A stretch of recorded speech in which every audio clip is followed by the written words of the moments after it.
Firman Tuhan Harian. Orang-orang yang tidak beriman seringkali percaya bahwa segala sesuatu yang dapat dilihat itu ada, sedangkan segala sesuatu yang tidak dapat dilihat atau sangat jauh dari manusia tidak ada. Mereka lebih suka percaya bahwa tidak ada siklus kehidupan dan kematian dan tidak ada hukuman, sehingga mereka berdosa dan melakukan kejahatan tanpa penyesalan. Setelah itu mereka dihukum atau bereinkarnasi sebagai hewan. Kebanyakan dari beragam manusia di antara orang-orang tidak percaya terjatuh ke dalam lingkaran setan ini. Ini karena mereka tidak mengetahui bahwa dunia roh sangat ketat dalam penyelenggaraannya atas semua makhluk hidup. Apakah engkau percaya atau tidak? Inilah faktanya. Karena tidak satu pun orang atau objek dapat luput dari jangkauan pengamatan Tuhan, dan tidak satu pun orang atau objek dapat luput dari aturan-aturan dan batasan-batasan ketetapan dan maklumat surgawi dari Tuhan. Jadi, contoh yang sederhana ini memberitahu semua orang bahwa apakah engkau percaya kepada Tuhan atau tidak, berbuat dosa dan melakukan kejahatan itu tidak dapat diterima dan ada konsekuensinya. Ketika seseorang yang menipu uang orang lain dihukum dengan cara demikian, hukuman semacam itu adil. Perilaku yang biasa terlihat semacam ini dihukum oleh dunia roh, dihukum oleh ketetapan dan maklumat surgawi dari Tuhan, dan perilaku yang sangat kriminal dan jahat, pemerkosaan dan penjarahan, penggelapan dan penipuan, pencurian dan perampokan, pembunuhan dan pembakaran, dan seterusnya. Terlebih lagi, akan terkena serangkaian hukuman yang berbeda-beda beratnya. Mencakup apakah hukuman yang berbeda-beda beratnya ini? Beberapa di antaranya menggunakan waktu untuk menentukan tingkat keberatannya. Beberapa menggunakan metodologi yang berbeda, dan yang lain melalui kemana manusia pergi ketika mereka bereinkarnasi. Misalnya, beberapa orang bermulut kotor.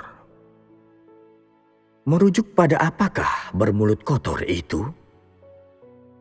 Bermulut kotor berarti sering mengumpat pada orang lain dan menggunakan kata-kata keji, yaitu kata-kata yang mengutuk orang. Apa artinya kata-kata keji? Kata-kata keji menandakan bahwa seseorang memiliki hati yang kotor. Kata-kata keji yang mengutuk orang sering keluar dari mulut orang-orang seperti itu. Dan kata-kata keji semacam itu diiringi dengan konsekuensi yang berat. Setelah orang-orang ini meninggal dan menerima hukuman yang sesuai, mereka mungkin terlahir kembali sebagai orang bisu. Beberapa orang penuh perhitungan ketika mereka masih hidup. Mereka sering memanfaatkan orang lain. Maksud jahat mereka terencana dengan sangat baik, dan mereka melakukan banyak hal yang merugikan orang lain. Ketika mereka terlahir kembali, mereka mungkin menjadi orang yang bodoh atau cacat mental. Beberapa orang sering mengintip hal pribadi orang lain. Mata mereka melihat banyak hal yang seharusnya rahasia, dan mereka mengetahui banyak hal yang seharusnya tidak mereka ketahui. Jadi ketika mereka dilahirkan kembali, mereka mungkin menjadi buta. Beberapa orang sangat gesit ketika mereka masih hidup. Mereka sering berkelahi dan melakukan banyak hal yang jahat. Karena itu, ketika mereka terlahir kembali, mereka mungkin cacat, lumpuh atau kehilangan sebuah lengan. Atau mereka mungkin bungkuk, atau berkepala miring. Mereka mungkin berjalan pincang, atau memiliki satu kaki yang lebih pendek dari lainnya, dan seterusnya. Dalam hal ini, mereka bisa terkena hukuman yang berbeda berdasarkan tingkat kejahatan yang mereka lakukan saat masih hidup. Lalu apa pendapatmu semua? Mengapa orang bermata juling? Apakah banyak orang seperti itu? Ada banyak dari mereka di sekitar kita saat ini. Beberapa orang bermata juling karena di kehidupan sebelumnya, mereka terlalu banyak menggunakan mata mereka untuk terlalu banyak hal yang buruk. Sehingga ketika mereka lahir dalam kehidupan sekarang ini, mata mereka juling. Dan dalam kasus-kasus yang parah, mereka bahkan menjadi buta.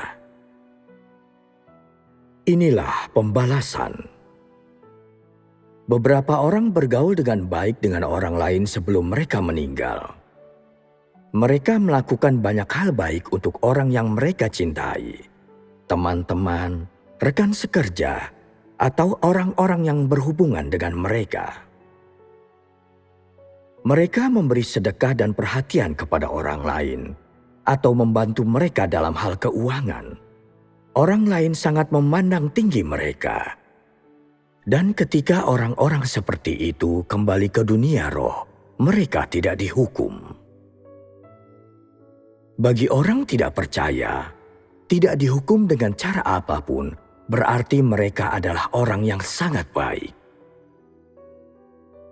Alih-alih mempercayai keberadaan Tuhan, mereka hanya percaya pada penguasa langit. Mereka hanya percaya bahwa ada roh di atas mereka, menyaksikan segala sesuatu yang mereka lakukan. Hanya itulah yang mereka yakini. Dan hasilnya adalah mereka berperilaku jauh lebih baik. Orang-orang ini baik hati dan dermawan. Dan ketika mereka akhirnya kembali ke dunia roh akan memperlakukan mereka dengan sangat baik. Dan mereka akan segera bereinkarnasi.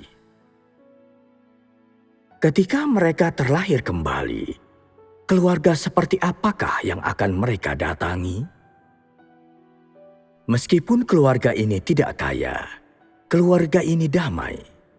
Akan ada keharmonisan di antara anggotanya. Mereka akan melewati hari-hari yang tenang dan bahagia. Semua orang akan bersukaria. Dan mereka akan memiliki kehidupan yang baik. Ketika orang itu mencapai masa dewasa, mereka akan memiliki keluarga yang besar. Anak-anak mereka akan berbakat dan menikmati kesuksesan. Dan keluarga mereka akan menikmati nasib baik. Hasil semacam ini sangat terkait dengan kehidupan seseorang sebelumnya. Artinya, kemana seseorang pergi setelah mereka meninggal dan bereinkarnasi? Apakah mereka laki-laki atau perempuan? Apa misi mereka? Apa yang akan mereka jalani dalam kehidupan? Rintangan-rintangan, berkat-berkat apa yang mereka nikmati? Siapa yang akan mereka temui? Apa yang akan terjadi pada mereka? Tidak seorang pun dapat menduga hal ini, menghindarinya, ataupun bersembunyi darinya. Artinya, setelah kehidupanmu ditetapkan, apapun yang terjadi padamu, bagaimanapun engkau mencoba dan menghindarinya, dengan cara apapun engkau mencoba dan menghindarinya, engkau tidak memiliki cara untuk melanggar jalan hidup yang Tuhan tetapkan bagimu di dunia roh. Karena ketika engkau bereinkarnasi, nasib hidupmu telah ditetapkan.